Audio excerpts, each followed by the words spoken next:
સુરતની સ્મીમેર હોસ્પિટલમાં પ્રોફેસરની ભરતીમાં કૌભાંડ સામે આવ્યું છે। કમિશનર મેયરે માર્ક્સ મૂકવામાં થયેલી ગેરરીતિને ઝડપી પાડી છે।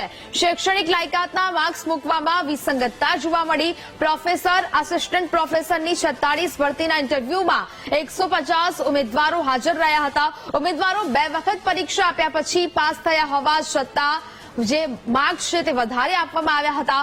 ઉમેદવારોએ કરેલા સંશોધનના માર્ક્સમાં પણ વિસંગતતા જોવા મળી છે। માર્ક્સ મૂકવા બનાવાયેલી પ્રોફેસરની કમિટી શંકાના દાયરામાં છે। કમિટીના 3 સભ્યોને રૂબરૂ બોલાવીને ખુલાસો મંગાવાયો છે। સભ્યો સામે વિજિલન્સ તપાસના પણ આદેશ આપવામાં આવ્યા છે।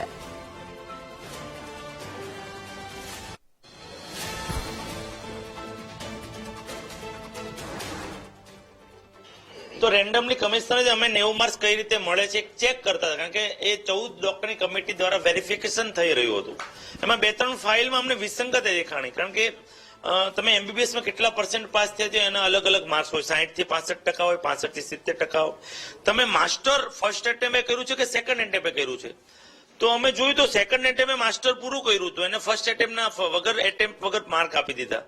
બીજું એને કેટલા પ્રકાશન કર્યા છે, ઇન્ટરનેશનલ પ્રકાશન, નેશનલ પ્રકાશન બહાર પાડ્યા હોય તો એમાં બી અમે જો કેટલા, અમે ડોક્ટરને પૂછ્યું તે કેટલા પ્રકાશન બહાર, એને મેં કીધું 8 અને અંદર લખ્યા હતા 11।